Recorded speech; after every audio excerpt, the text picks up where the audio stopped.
Hola, buenos días. Queríamos daros la bienvenida al programa de La Trinchera, un espacio organizado por la Asamblea Juvenil Antiimperialista de Alicante con el objetivo de luchar contra la hegemonía mediática, donde confrontaremos directamente con la desinformación que nos brindan los medios del capital. Visibilizaremos las luchas de los pueblos en lucha, fomentaremos la conciencia internacionalista y os iremos informando de nuestras acciones políticas. Y si me quieren ignorante, yo me informo.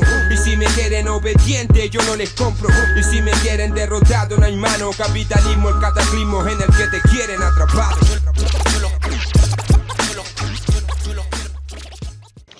Comenzamos el programa de noviembre con Noticias de la Resistencia, sección en la que repasamos algunas de las noticias más relevantes en el panorama internacional. Empezamos, como no, hablando de Palestina. En un comunicado oficial, las autoridades palestinas precisaron que los fallecidos verificados ascienden a 70.100 y los heridos suman 170.983, desde el 7 de octubre de 2023.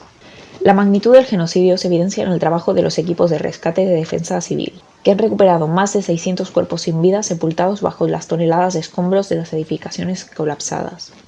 Desde el inicio del alto al fuego, el pasado 10 de octubre, al menos 354 personas han sido asesinadas y unas 900 han resultado heridas, según cifras oficiales. Las fuerzas israelíes mantienen su control sobre el 54% de la franja de Gaza y han trazado la denominada Línea Amarilla, una franja imaginaria desde donde continúan abriendo fuego a diario contra la población palestina, bajo el pretexto de que se acercan demasiado a las posiciones militares.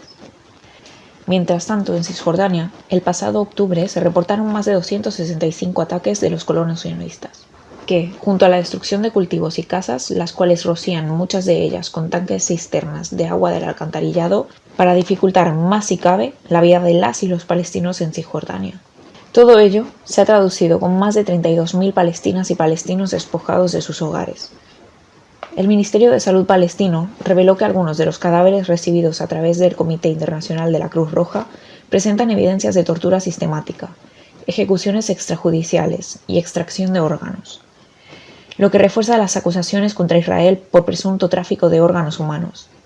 El director general de Hospitales de Gaza, Mohamed Al-Zagout, indicó que varios cuerpos estaban vaciados de órganos como corazón, hígado, riñones y córneas, lo que sugiere una práctica sistemática de robo de órganos con fines comerciales, una práctica que el propio gobierno sionista admitió haber llevado a cabo hasta los años 90, pero que las evidencias sugieren que no han cesado esta actividad inhumana que evidencia cada vez más la decadencia de una sociedad enferma. Como con la condena de la fiscal Yifat Tomer, que filtró el video en el que se ve a soldados israelíes torturar y violar a un preso palestino, mientras estos son exhibidos por diferentes medios de comunicación para el lavado de su imagen y normalizar la violencia hacia el pueblo palestino incluso como un deber. Estos criminales fueron ovacionados al llegar a los tribunales, y la derecha israelí los calificó de héroes, mientras que la plataforma digital YouTube borra en secreto más de 700 vídeos de crímenes de guerra. Nos desplazamos al Sáhara ocupado, donde la ONU ratificó la resolución que respalda el plan de autonomía marroquí, ignorando el derecho saharaui a la autodeterminación. La Unión Europea también declara su apoyo al proceso impulsado por Marruecos, profundizando la ruptura con la legalidad internacional sobre el Sáhara Occidental. Mientras, el Frente Polisario planta cara y denuncia lo que denominan la mayor traición diplomática desde 1975, de la ONU y de la Unión Europea, asegurando que seguirán la lucha tanto en el terreno como en los tribunales internacionales, rechazando participar en negociaciones que excluyan un referéndum y denunciando que la ONU legitima una ocupación colonial encubierta. También llevará ante la justicia de la Unión Europea el nuevo acuerdo comercial entre la Unión Europea y Marruecos, impulsado por España y Francia. Acuerdos que el Tribunal de Justicia de la Unión Europea ya anuló en 2024. Además, el Polisario continúa su lucha con ataques a bases marroquíes en el norte del Sáhara Occidental. Al mismo tiempo, los estamentos humanitarios alertan de la represión creciente en las ciudades ocupadas del Sáhara, con detenciones arbitrarias y agresiones contra activistas saharauis tras la resolución de la ONU. Y ya que estamos hablando de la ONU, la Asamblea General de las Naciones Unidas acordó por 33ª vez y por aplastante mayoría el fin del embargo económico de Estados Unidos a Cuba. La resolución de este año obtuvo 165 votos a favor y 7 en contra de un bloqueo que lleva más de 60 años asfixiando a la isla. El texto presentado por Cuba reafirma, entre otros principios, la igualdad soberana de los estados, la no intervención y no injerencia en sus asuntos internos y la libertad de comercio y navegación internacionales, consagrados en numerosos instrumentos jurídicos internacionales. Asimismo, expresa preocupación por disposiciones reglamentarias como la Ley Helms-Burton, cuyos efectos extraterritoriales afectan a la soberanía de otros estados, a los intereses legítimos de entidades o personas bajo su jurisdicción y a la libertad de comercio y navegación. La votación fue precedida por un primer día de debate donde intervino el embajador de Irak, en nombre del Grupo de los 77 y China, quien expresó que Cuba es sinónimo de amistad y solidaridad. Este mes también tenemos que hablar del huracán Melissa, el cual azotó el Caribe con intensidad histórica, tocando tierra como huracán de categoría 5 en Jamaica, con vientos de hasta 295 km por hora. A su paso dejó 19 víctimas mortales en Jamaica y 43 en Haití, donde junto con Cuba, el huracán tuvo una mayor intensidad y también dejó 4 muertos en Panamá y 1 en República Dominicana. Además, ha habido una gran cantidad de heridos y de desplazados, con viviendas destruidas, cortes de luz, agua y daños en infraestructuras críticas, y pérdidas materiales y económicas enormes.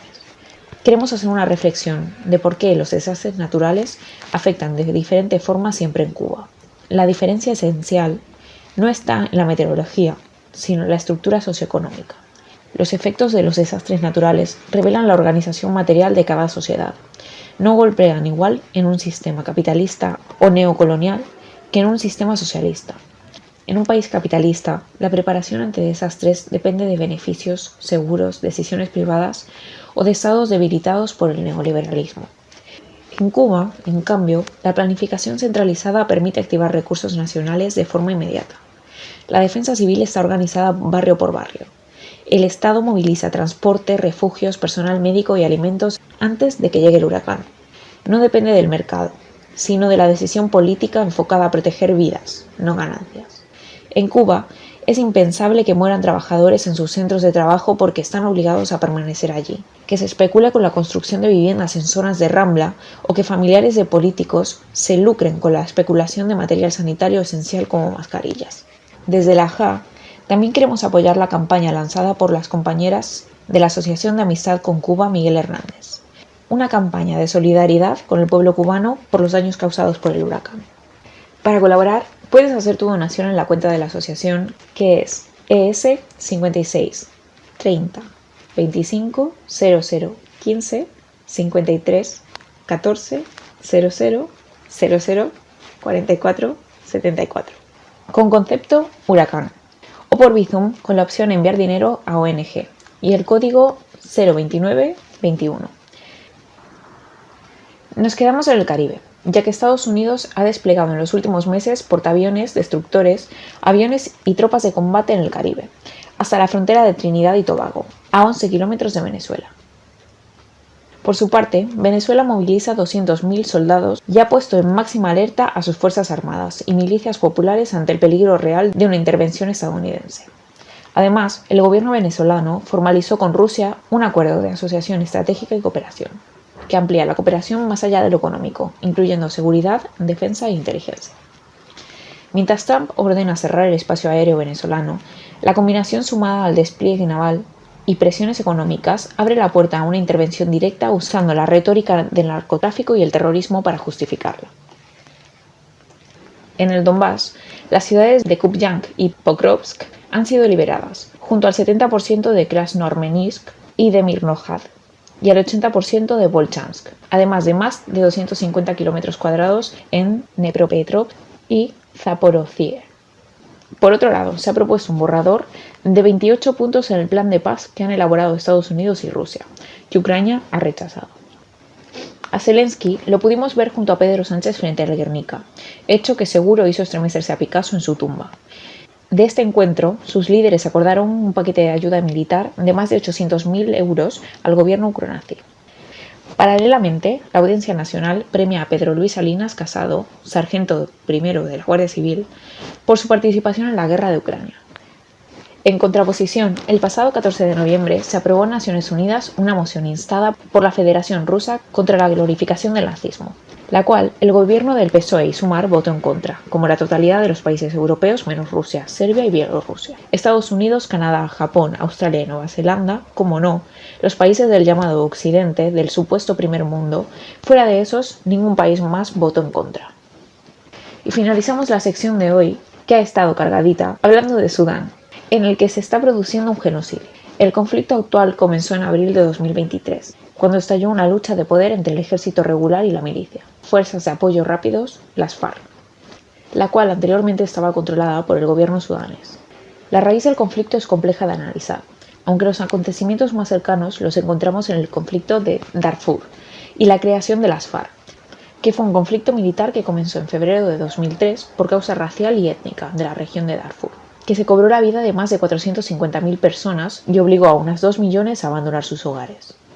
Algunas de las cifras del genocidio actual, aunque difíciles de calcular, estiman que podrían alcanzar los 150.000 muertos, a los que habría que sumarle 61.000 por causas indirectas, cerca de 522.000 niños muertos a causa de malnutrición en un país de poco más de 50 millones de habitantes en el que 25 millones sufren una grave escasez de alimentos, tiene casi 9 millones de desplazados internos y 3.506.383 refugiados.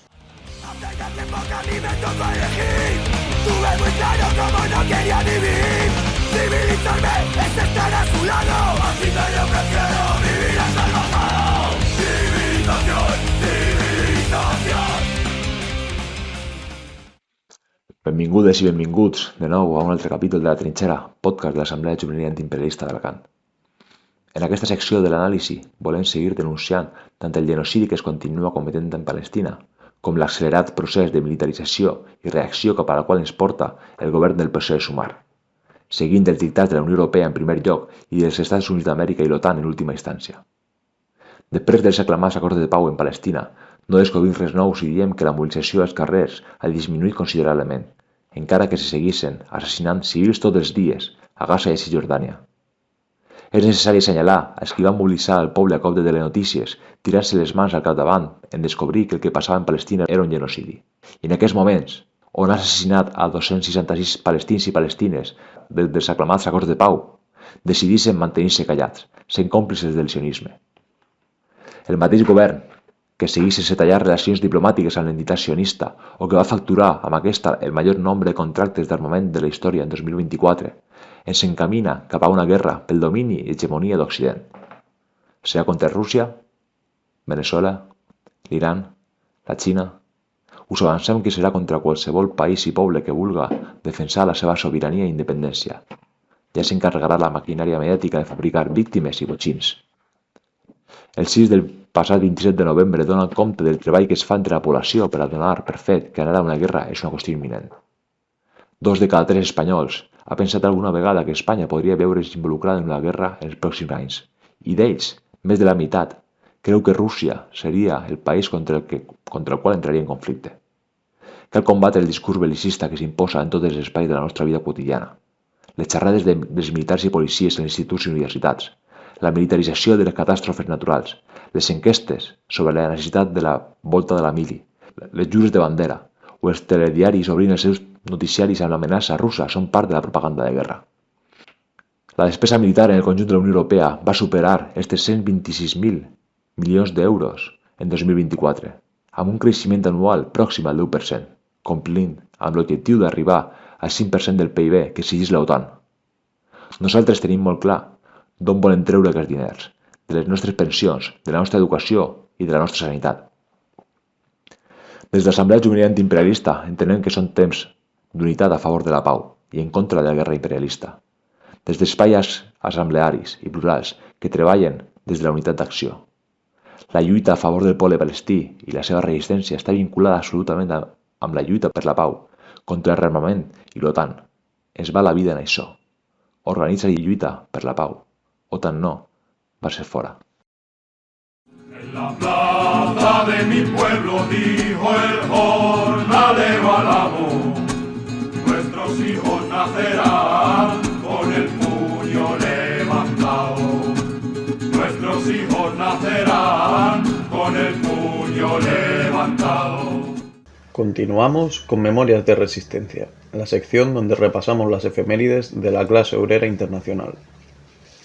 Hoy abrimos la sección el 1 de noviembre de 1954, fecha en la que comienza la Guerra de Independencia de Argelia. Liderada por el Frente de Liberación Nacional, finalizaría casi 8 años después. Los crímenes de guerra y las torturas fueron frecuentes desde el comienzo de la colonización de Argelia, que comenzó en 1830. Los delitos cometidos por los franceses antes y durante la guerra incluyeron bombardeos indiscriminados y tiroteos contra multitudes de civiles, violación y desentrañamiento o decapitación de mujeres, arrojando a los prisioneros de helicópteros a la muerte o al mar con cemento en los pies, y enterrando a personas vivas. Las muertes son difíciles de calcular y varían según las fuentes, pero se sabe que se asesinó a más de 650.000 argelinos y más de 2 millones fueron enviados a campos de concentración franceses. El 25 de noviembre era el turno de la República Democrática del Congo, que, tras 5 años de guerra de independencia, se liberaría del yugo colonial francés con más de 100.000 asesinados a manos de los franceses. Mejor fortuna tuvo Mauritania, que consiguió su independencia de Francia el 28 de noviembre de 1960, siendo uno de los pocos casos de descolonización pacífica entre comillas. Pero los franceses no fueron los únicos que pillaron en noviembre, ya que en el siglo anterior conseguiría la independencia de Panamá entre el 10 y el 28 de noviembre de 1821. Panamá rompía los lazos históricos que existían entre su territorio y el Imperio Español, para pasar a formar parte de la Gran Colombia, presidida por Simón Bolívar. De vuelta al siglo XX les toca a los británicos, ya que Barbados conseguiría la independencia del Reino Unido el 30 de noviembre de 1966, aunque hasta 2021, que se convirtió en una república independiente, Isabel II del Reino Unido era su jefa de Estado. De vuelta al continente africano, el 11 de noviembre de 1975, por medio del Tratado de Albor, Angola conseguía su independencia del Imperio colonial de Portugal. La Guerra de Independencia de Angola fue el conflicto más largo de África, el cual empezó en 1961 y se enfrió tras la caída del régimen el año anterior. El conflicto llevó al asesinato de más de 75.000 angoleños. El mismo año, 1975, pero el 25 de noviembre, Surinam accedió formalmente a la independencia plena sobre los Países Bajos, el cual desde 1954 había alcanzado un alto grado de autonomía, y que rompía con más de 300 años de dominación neerlandesa. Dejamos las independencias por hoy y nos trasladamos al 2 de noviembre de 1917, fecha en la que se firma la Declaración de Balfour por el gobierno británico, en la que se expresaba su apoyo al establecimiento de un hogar nacional para el pueblo judío, en la región de Palestina. Esta declaración fue un documento clave que sentó las bases para el posterior mandato británico de Palestina, y en la creación del Estado de Israel y de su ocupación de las tierras palestinas. 49 años y un día más tarde, el 3 de noviembre de 1956, tenía lugar la masacre de Jan Yunis, perpetrada por las fuerzas de defensa de Israel, con la ayuda británica y francesa durante la Guerra del Sinaí. Las estimaciones de la ONU cifran en 275 los asesinados, pero fuentes locales hablan de hasta 1.200 asesinados. Y 9 días más tarde, el 12 de noviembre, el ejército sionista volvía a la carga con otro ataque terrorista, la llamada Masacre de Rafah, en la que asesinaba a más de 110 personas. Por otro lado, el 22 de noviembre de 1974 se aprueba la resolución 3236 de la Asamblea General de las Naciones Unidas, en las que se reconoce el derecho inalienable de los palestinos a regresar a sus hogares y recuperar sus bienes desde donde quiera que se encuentren desplazados y desarraigados y pide su retorno. También reconoce el derecho del pueblo palestino a la autodeterminación, oficializa el contacto de las Naciones Unidas con la Organización de Liberación de Palestina y añade la cuestión palestina a la agenda de la ONU. 4 años más tarde se comenzaría a conmemorar el 29 de noviembre como el Día Internacional de Solidaridad con el pueblo palestino, ya que en el año anterior la ONU, con el objetivo de recordar la aprobación de la Resolución 29 de noviembre de 1947, que establecía la partición de Palestina para la creación de un Estado judío y un Estado árabe. Aunque desde la Asamblea Juvenil Antiimperialista de Alicante rechazamos la idea de los dos estados. Eso sí, nos tomamos la fecha como un día de lucha en el que reivindicamos un único Estado palestino del río Jordán al mar Mediterráneo con su capital en Jerusalén. Y de la Palestina ocupada nos movemos al Sáhara ocupado, en ese momento por los españoles, ya que, por desgracia, este 6 de noviembre hizo 50 años de la Marcha Verde, que fue la invasión y ocupación militar de la entonces provincia española del Sáhara. Los movimientos revolucionarios liderados por el Frente Polisario ejercían una tremenda presión en la dictadura franquista, con un Franco agonizante que moriría el 20 de noviembre de ese año. Pero Marruecos junto a la CIA urdieron un plan que consistió en transportar a 350.000 civiles con unidades militares armadas para ocupar el Sáhara Occidental. hemos comentado que hace 50 años de la muerte del dictador, un 20 de noviembre de 1975. Pero ese día también, en 1936, era asesinado uno de los mayores referentes de la clase obrera española, Buenaventura Durruti, revolucionario anarcosindicalista que militó en la CNT hasta su muerte tras ser herido en la batalla de la Ciudad Universitaria de Madrid. Como curiosidades, a su funeral acudieron más de 500.000 personas, siendo el mayor funeral de la historia de España. También, como curiosidad, la CNT se fundó en Barcelona el 1 de noviembre de 1910, y 11 años más tarde, también en noviembre, pero el 14 de 1921, el PCE, Partido Comunista de España. Y continuamos con uno de los logros de la clase obrera más decisivos de la historia de la humanidad, la Revolución Bolchevique, o la Revolución de Octubre, por el calendario juliano, de 1917, cuando los soviets, encabezados por los bolcheviques, derrocaron al gobierno provisional de Kerensky, tomaron el Palacio de Invierno y el poder para construir el camino al primer Estado socialista de la historia.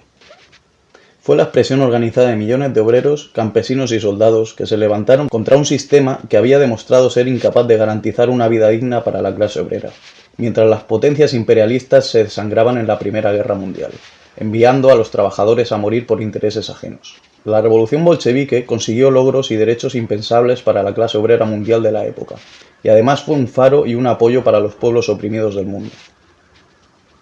Hoy, en un mundo marcado por las guerras imperialistas y las continuas crisis capitalistas, la lección soviética sigue siendo clara y urgente. Todo el poder para los soviets no fue solo un lema, fue una propuesta universal, que el poder esté donde siempre debió estar, en manos del pueblo trabajador, porque si todo lo producimos, todo lo decidimos. Y para finalizar la sección del mes, no podemos dejar de hablar del 25N, Día contra las Violencias Machistas. Si me matan, sacaré los brazos de la tumba y seré más fuerte, dijo Minerva Mirabal a modo profético meses antes de su asesinato, junto a sus hermanas Patria y María Teresa, a manos de la dictadura dominicana, apoyada directamente por Estados Unidos.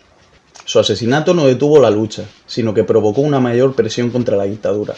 Se convirtieron en símbolos de la lucha por la libertad y la justicia, especialmente en el ámbito feminista y contra las violencias machistas. En el presente, el 25 de noviembre, se conmemora el Día Internacional de la Eliminación de la Violencia contra la Mujer en su honor. Hoy que la misoginia y que las violencias machistas se están normalizando, sobre todo en la juventud, su ejemplo de lucha cobra mayor relevancia. Patriarcado y capital, alianza criminal. Y todo el poder para los soviets.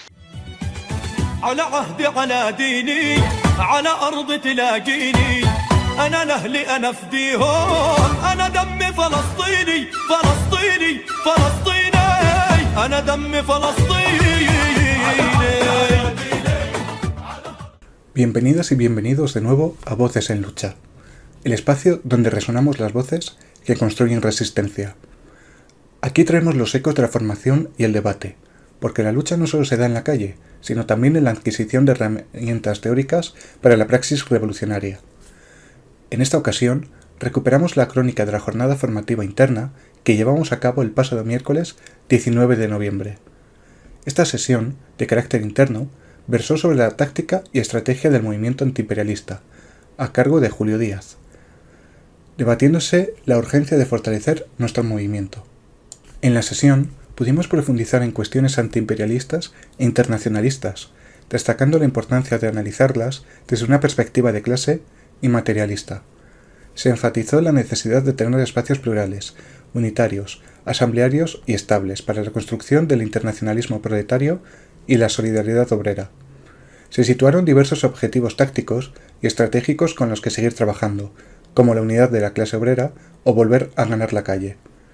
Esto es crucial para que el fascismo no se crea impune y no gane la batalla ideológica, siendo este un fenómeno provocado por la decadencia del capitalismo y el imperialismo. Además, se destacó la importancia de los espacios formativos, ya que una adecuada praxis revolucionaria debe dotarse de todas las herramientas posibles, siendo la formación una de las más importantes. Finalmente, la jornada concluyó con un breve debate donde se pusieron en común experiencias y conclusiones, profundizando en las diferentes ideas abordadas. A modo de conclusión, podemos decir que la formación del 19 de noviembre nos deja una lección fundamental. La lucha exige organización y reflexión. La teoría es nuestra munición y la praxis nuestra trinchera. Y desde esa trinchera seguiremos siendo altavoz de quienes levantan puños frente a los tanques. Hasta la victoria siempre.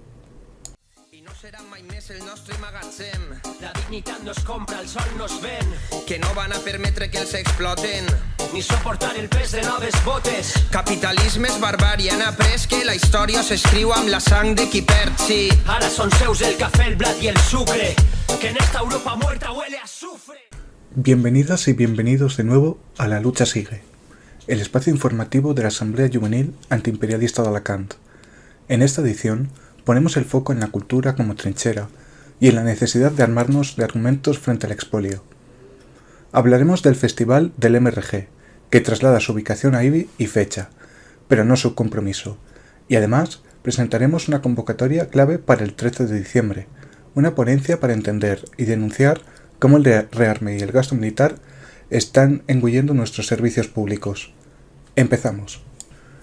El Moviment de Resistencia Global, MRG, organiza su gran festival en Ibi. Recordamos que, aunque inicialmente estaba previsto para el 15 de noviembre y en otra localidad, la cita se ha trasladado. La nueva convocatoria es para el sábado 29 de noviembre. Será de nuevo una jornada completa, desde las 11 hasta las 8 de la tarde, llena de conciertos gratuitos y diversas actividades culturales para fortalecer el tejido de la resistencia. Desde la JA, por supuesto, mantendremos nuestro compromiso y participaremos activamente en esta nueva fecha y ubicación. Llevaremos nuestra mesa con material, camisetas y otro merchandising para recaudar fondos y difundir la lucha. Es una oportunidad perfecta para encontrarnos, formarnos y disfrutar de una jornada de lucha y ocio. No faltéis a la cita en Ibi el 29 de noviembre. Seguimos con una convocatoria urgente para armarnos de argumentos. El próximo viernes 13 de diciembre, a las 7 de la tarde, en el Centro Social A Contracorriente, calle Cronista Joaquín Collá, número 5 de Alicante, acogerá la ponencia El rearme engulle los servicios públicos. Contaremos con la intervención de Juanjo Basterra, periodista de Sare Antifascista. Analizaremos una realidad innegable, desde el financiamiento al régimen de Kiev hasta el cumplimiento de las exigencias de la OTAN para incrementar el gasto militar, el dinero que sale de un solo lugar. ¿De dónde creéis que sale ese dinero? De nuestros servicios públicos. Por eso, nos armamos de conocimiento y razones para enfrentar el despojo en la lucha por un futuro de paz y progreso para la humanidad. OTAN no, va a ser fuera. Esto es todo en La Lucha Sigue. Recordad, contra el imperialismo ni un paso atrás. Hasta la próxima, compañeras y compañeros. Por los pueblos que dejaron de ser libres, porque la revolución es grande. Por el insurgente que combate al marine, por García Lorca, por Miguel Hernández, por la belleza del fracaso, por el oprimido, por el que está preso, por Pablo Neruda, por Pablo Picasso, abajo el régimen, hay que tomar el Congreso. Por último, acabamos con la sección Cultura como trinchera, el espacio donde exploramos cómo la cultura acompaña a las luchas de los pueblos. En el programa de este mes de noviembre comenzamos hablando de la serie hispano-argentina El grito de las mariposas, de Juan Pablo Buscarini, de la que nos hemos pegado un buen maratón para traeros la sinopsis al programa. En la serie, que consta de 3 episodios, podemos distinguir 3 tramas principales. En la primera de ellas, la que sirve como un hilo conductor, nos encontramos con la escritora Pilar Macías, interpretada por Belén Rueda, que está terminando de completar su libro sobre las hermanas Mirabal, y para ello se entrevista con Arantxa Garmendia, que es un personaje ficticio que tenía una estrecha amistad con Minerva Mirabal. En la segunda, tenemos a nuestra protagonista, la gran Minerva Mirabal, encarnada de forma sublime por Sandy Hernández, que transmite perfectamente la fuerza de la mariposa. Se nos cuenta su historia y la de su familia, desde que empezó a meterse en la política hasta su brutal asesinato. Y, por último, la historia de la joven Arantxa Garmendia, una joven con ganas de dedicarse al baile que acaba siendo la amante, entre comillas, de Trujillo, sometida a constantes violaciones por parte del dictador y que acaba siendo un símbolo de blanqueamiento del régimen. La serie nos transporta a la República Dominicana entre los años 30 y 60, una dictadura llena de abusos, asesinatos planeados desde el poder, violencia machista, secuestros y torturas, con un férreo control de los medios de comunicación por parte del dictador. La trama avanza con Minerva tras plantarle cara al dictador durante una fiesta en su propia casa. Ofendido, el dictador manda a secuestrar a su padre, el cual es brutalmente torturado. Esto motiva a la joven a inscribirse en la universidad para estudiar Derecho. Tras muchas trabas, consigue matricularse y licenciarse. Mientras, su actividad política se va desarrollando, hasta que, tras la gesta gloriosa de Constanza, Maimón y Estero Hondo, del 14 de junio, a manos de la llamada Raza Inmortal, la expedición militar organizada por el gobierno cubano fracasa y provoca un tsunami de represión. Tras esto, junto a su marido, Manolo Tavares, fundan el movimiento revolucionario 14 de junio, que acabaría convirtiéndose en partido político. Las hermanas Minerva, Patria y María Teresa son apresadas, al igual que sus parejas. Ellas, tras ser liberadas, deciden arriesgarse y acudir a la cárcel a una visita programada el 25 de noviembre de 1960. A su vuelta, de camino a casa, son asaltadas en la carretera y brutalmente asesinadas. Asesinato que el régimen pretende hacer pasar por accidente de tráfico. Tras un emotivo funeral, la resistencia con la colaboración de Arantxa se organiza y lleva a cabo el asesinato de Trujillo en una emboscada en la carretera. La serie se traslada a la presentación del libro, donde se produce un emotivo reencuentro que no os destriparemos. Y nos lleva a la Asamblea General de las Naciones Unidas, en 1999, cuando se decidiría que el 25 de noviembre, en honor a estas heroínas de la clase obrera, se conmemoraría ese día como el Día Internacional de la Eliminación de la Violencia contra la Mujer. Se producen los discursos de Dedé, la cuarta hermana Mirabal, y de la hija mayor de Minerva, Minú, para finalizar con las imágenes de un mitin de Minerva que te pone los pelos de punta y a servir el corazón a cada revolucionaria del mundo. Para finalizar con su legendaria frase: si me matan, sacaré los brazos de la tumba y seré más fuerte. Y tanto que lo eres, compañera. Tú y tus hermanas estáis y estaréis presentes en cada lucha feminista contra el patriarcado y contra el capital.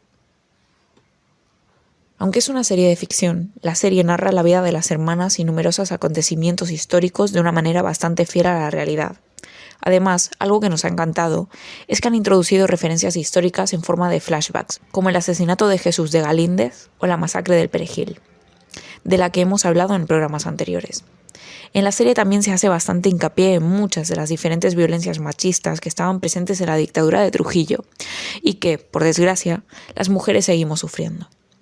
Ahonda en la corrupción, en el control, en la opresión y en el terror que supuso el régimen. Si bien hay ciertos momentos en los que nos pintan a una Minerva más descafeinada, entre comillas, en cuanto a sus ideales, y no capta del todo la grandeza de la lucha y del legado de las hermanas Mirabal, la obra le hace bastante honor a la figura de las hermanas. En definitiva, nos ha gustado mucho y la recomendamos. Te acerca a la historia de las hermanas Mirabal con cierta fidelidad, a pesar de ser una serie de ficción. Te sitúa muy bien en la época de la dictadura y te hace llorar y querer seguir el legado de las mariposas. Siguiendo con nuestras heroínas, a ellas les dedicamos la canción de hoy. Se llama La Tierra Escrita, interpretación de Sonia Silvestre de un poema escrito por Aída Cartagena. La cantante fue una destacada artista dominicana, integrante del movimiento musical Nueva Canción, como Víctor Jara o Violeta Parra, por lo que destacaba su enérgico contenido social. La canción, que narra el asesinato de las hermanas Mirabal, es una oda a la lucha de las tres hermanas, que murieron mártires y se hicieron eternas. Esperamos que las disfruten y se emocionen tanto como nosotras. Nos oímos el mes que viene en el próximo programa de La Trinchera. Hasta la victoria siempre.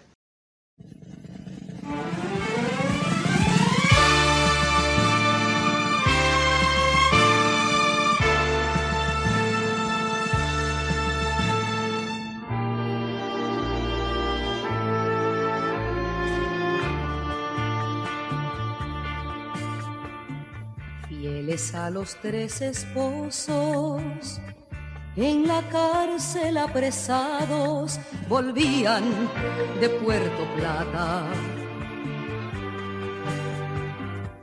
Era noche de noviembre, allá arriba en la montaña, por un camino al abismo, el tirano de la muerte seguía a las tres hermanas.